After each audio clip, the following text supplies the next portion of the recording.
Hai sahabat Muslim tanah air. Varanasi, India. Kota Varanasi, India adalah salah satu kota tertua di dunia, juga sebagai kota suci bagi kaum Hindu, Buddha, dan Jain. Ada lebih 3,5 juta orang tinggal di sini. Di sini terdapat aliran sungai Gangga yang dianggap suci di India. Ribuan orang datang setiap tahunnya untuk mandi, berdoa, dan mengucapkan selamat tinggal kepada saudara mereka yang telah meninggal dan dikremasi di tempat ini. Hal ini sungguh luar biasa. Mereka mandi dan meminum air sungai yang merupakan salah satu sungai yang paling tercemar di dunia. Di tepi sungai Gangga ini ada 50-200 orang setiap hari dikremasi, abunya dilarung ke sungai. Selama hampir 4.000 tahun tempat ini menjadi tempat kremasi yang suci. Banyak orang mendambakan mati dan dikremasi di tempat ini. Tempat yang dianggap jika mati dan dikremasi di sini tidak akan terlahir kembali. Tidak ada reinkarnasi jiwa, mereka langsung menuju surga. Itulah alasannya banyak orang menginginkan dikremasi di sini. Keluarga mereka membawa ke sini. Sebelum dibakar, mayat dimandikan terlebih dahulu dengan air suci sungai Gangga. Mereka membakar dengan api keabadian. Api ini terus menyala selama 3.500 tahun yang lalu. Di tempat ini banyak ditemukan orang yang disebut Agori. Agori adalah sekelompok pertapa atau mereka yang berpantang dari hal-hal duniawi dalam mengejar tujuan spiritual yang tinggal di India. Praktik kepercayaan dan doktrin ekstrim yang dianut mengasingkan mereka dari arus utama Hinduisme. Agori adalah pengikut ajaran Dewa Siwa. Agori adalah gerakan ekstrim pertapa Hindu yang memuja Dewa Siwa, yaitu Dewa Kehancuran. Agori terlihat seperti perwujudan hidup Dewa Siwa, tampak seperti mimpi buruk. Mereka memiliki rambut panjang yang tidak dipotong sepanjang hidup mereka. Oleh karena itu, Agori dibenci dan dihormati oleh masyarakat karena cara hidup mereka yang misterius, gelap, dan unik. Asal-usul dan sejarah Agori diselimuti misteri. Beberapa cendekiawan menelusuri akarnya kembali ke sekte Hinduisme Kapilaka dan Kalamuka kuno yang muncul antara abad ke-7 dan ke-8 Masehi. Sekte-sekte ini dikenal karena praktik radikal dan tantra mereka, seperti pemujaan terhadap dewa-dewa yang ganas, penggunaan minuman keras, dan pelaksanaan acara pengorbanan.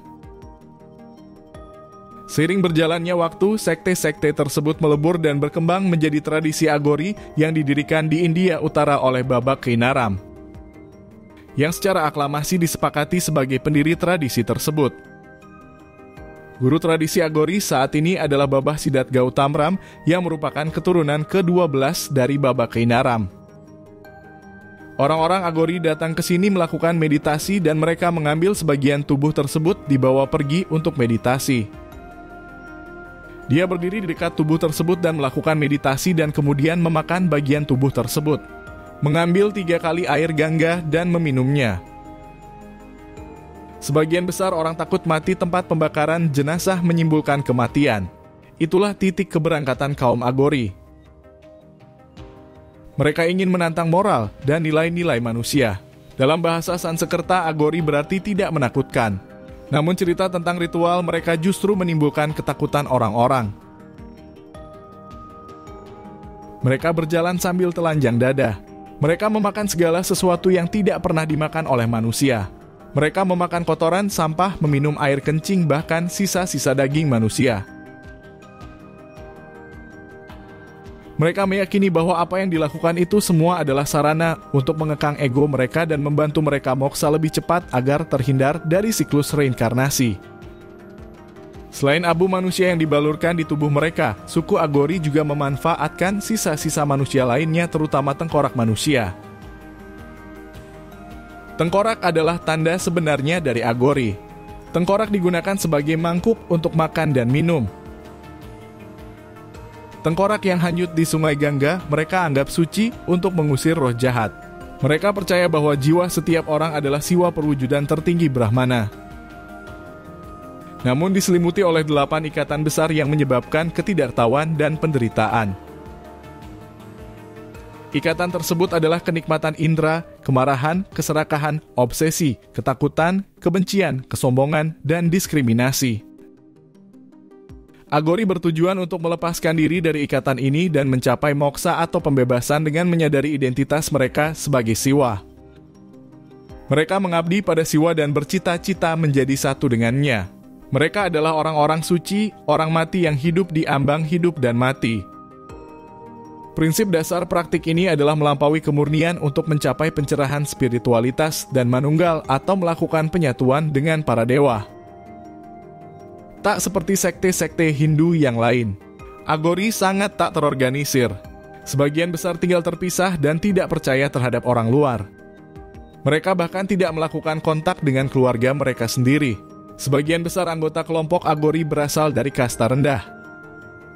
Kemampuan intelektual mereka beragam. Bahkan ada seorang Agori yang pernah menjadi penasehat Raja Nepal. Tidak ada kebencian, orang Agori adalah orang yang sederhana yang hidup dengan alam. Mereka tak menuntut apapun. Mereka melihat semua sebagai manifestasi sesuatu yang agung. Mereka tak menolak atau membenci seseorang. Pengorbanan hewan juga merupakan bagian penting dari ritual mereka. Mereka berdoa untuk kesejahteraan semua. Mereka tak peduli apakah orang minta didoakan agar mendapat anak atau bisa membangun rumah. Meskipun suku Agori sendiri menganggap tindakan mereka sebagai cara yang lebih cepat untuk mencapai moksa. Dalam beberapa puluh tahun terakhir, tradisi Agori mulai bersentuhan dengan gerakan arus utama dan mereka mulai melakukan layanan penyembuhan kepada pasien lepra. Suku Agori mempraktikkan penyembuhan melalui pemurnian sebagai pilar ritual mereka. Pasien mereka percaya bahwa suku Agori mampu memindahkan kesehatan kepada pasien dan menjauhkan polusi dari mereka sebagai bentuk penyembuhan transformatif. Namun menurut kepercayaan suku Agori, polusi ini harus dipindahkan ke orang lain. Dalam beberapa kasus, suku Agori klaim bahwa pengorbanan manusia atau hewan diperlukan untuk menyelesaikan penyembuhan dengan sukses. Beberapa ahli Agori menyebut proses ini sebagai pemindahan karma.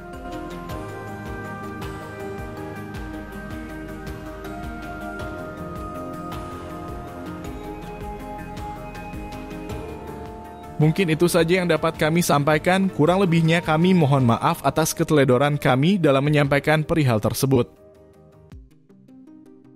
Kami tidak bermaksud untuk menjelekkan atau mencela agama lain. Ini hanya sekedar berita bahwa setiap agama memiliki ritual yang berbeda-beda. Terima kasih.